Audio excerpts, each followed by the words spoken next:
Hey, welcome to The Explainer. Today, we're going to talk about building real, lasting wealth. And the way we're going to do it is pretty cool.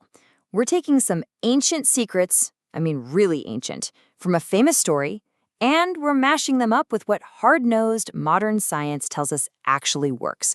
So, let's get into it. So let's set the scene. We're in ancient Babylon, and we meet this guy, Bansir. Now, Bansir is good at his job, the best chariot builder around. He works his tail off day in and day out. But here's the kicker. His wallet is always empty. He's totally frustrated, looking around at all this wealth in the city and wondering, why isn't any of this mine? Does that hit a little close to home for anyone? Yeah, that feeling, it's not just some old story, right? It's a problem that people have been dealing with for centuries, and so many of us still face it today. You know the drill. You work hard, you get paid, but actually getting ahead, building that real financial security, it feels like it's always just over there, out of reach. So that's what we're doing today. We're going on a quest to figure this out, starting with the exact same question that haunted Bansir. This is really the heart of the matter, isn't it? We do what we're supposed to do. We put in the time, we work hard, but that life of financial freedom, the one that's supposed to come with all that effort, it just doesn't seem to show up for a lot of people. But here's the thing, there is an answer. And believe it or not, it's way simpler than you'd probably guess. Okay, so Bansir, our chariot builder, teams up with his buddy Kobe. They decide enough is enough, and they go find the richest guy in the whole city, a dude named Arcad. They're convinced he's got some kind of secret sauce, a magic spell for getting rich. And, well, he did have a secret, but it wasn't magic at all. It was all about a simple but powerful shift in his thinking. Let that one sink in for a second. A part of all I earned was mine to keep. It sounds so simple, but it's everything. See, Arcad pointed out that Bansir was paying everyone else before he paid himself.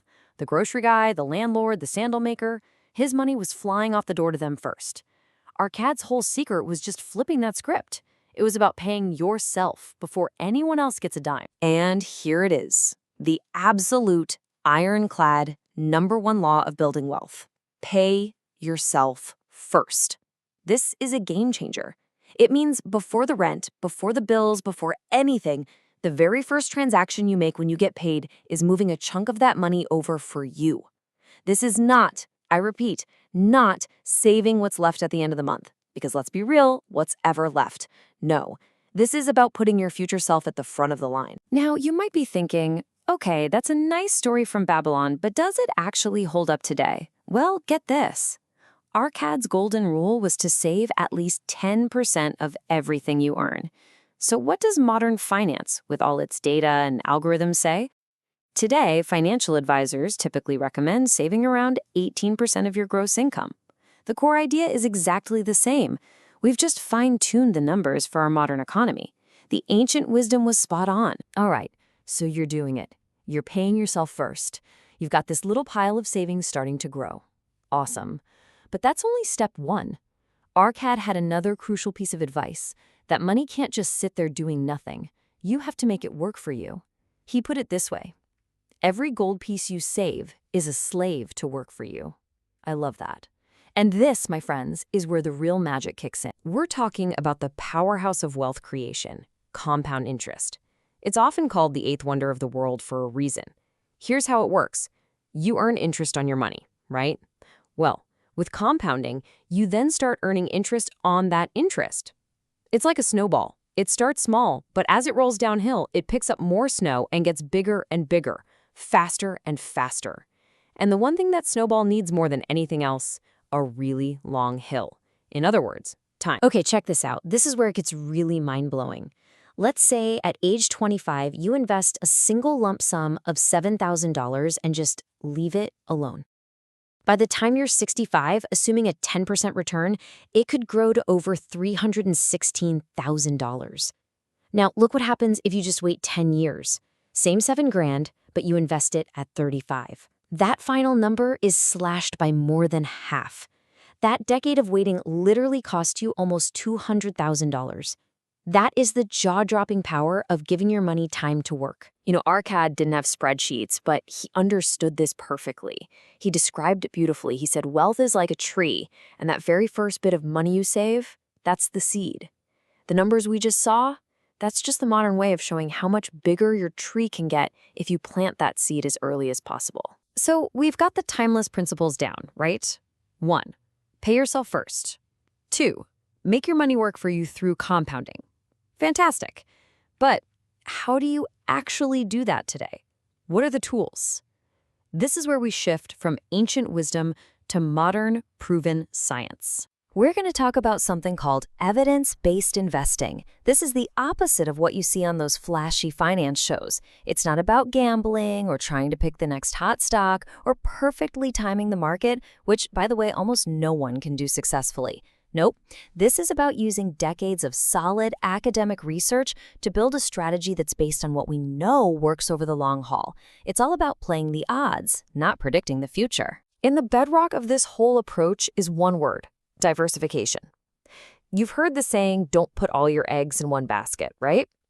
This is the investing version of that. Instead of betting everything on one thing, you spread your money across different kinds of investments, what we call asset classes. You've got stocks for growth, bonds for stability, maybe some real estate and cash. They all act differently, so when one is down, another might be up. The goal is to create a sturdy, balanced portfolio that isn't going to get wiped out by one bad turn in the market. Okay, so you're probably thinking, how on earth am I supposed to own all that? Do I need to buy thousands of different things? And the answer is, thankfully, no. The modern financial world has given us an incredible tool called pooled investments. Basically, you and I and thousands of other people can pool our money together, and with that giant pool, we can buy a little piece of everything, all at once. It's diversification made easy and affordable. The two big players in this space are mutual funds and ETFs, which stands for exchange-traded funds. They do a very similar job, but the main difference is just how you buy and sell them. A mutual fund sets its price just once a day, after the market closes. An ETF, on the other hand, trades all day long on the stock market, just like a single share of stock. You can watch its price go up and down throughout the day. Okay, we've covered a lot. We have the ancient, timeless principles, we have the modern, powerful tools. So what's missing? Just one thing, and it's maybe the most important of all: your personal game plan. This is the thing that's going to keep you on track when things get weird, because trust me, markets always get weird. And that plan has a name. It's called an investment policy statement, or IPS for short. The best way to think about it is like a constitution for your money, or a roadmap for your financial journey. It's a simple document that you write for your future self, the one who's going to be panicking when the market is crashing. You write it when you're calm and rational to protect yourself from doing something dumb later. So what does this roadmap actually do? Well, first, it forces you to get crystal clear on your goals. What are you saving for, and when do you need the money? Second, it locks in your strategy, that mix of stocks and bonds we talked about. Third, it sets the rules of the road, like when you'll rebalance things to stay on course. And maybe most importantly, it acts as your own personal coach, stopping you from making those emotional, knee-jerk decisions that can wreck a portfolio. And we'll end with one last piece of wisdom from Arcad. Opportunity wastes no time with those who are unprepared. Man, that's good. Building wealth isn't about getting lucky, it's about being prepared. Your IPS is your preparation. It's what makes sure that when a great opportunity comes along, and here's a secret, they often look like scary market crashes, you're the one who's ready to seize it instead of running away. So there you have it. We've gone all the way from ancient Babylon to the cutting edge of finance, and the path to building wealth is surprisingly clear. It all starts with that one simple, powerful decision Arcad made. The decision to keep a part of everything you earn. That's it. That's the seed. Modern science just gives us the best way to plant it and help it grow. So the only real question left is, what's your first seed going to be?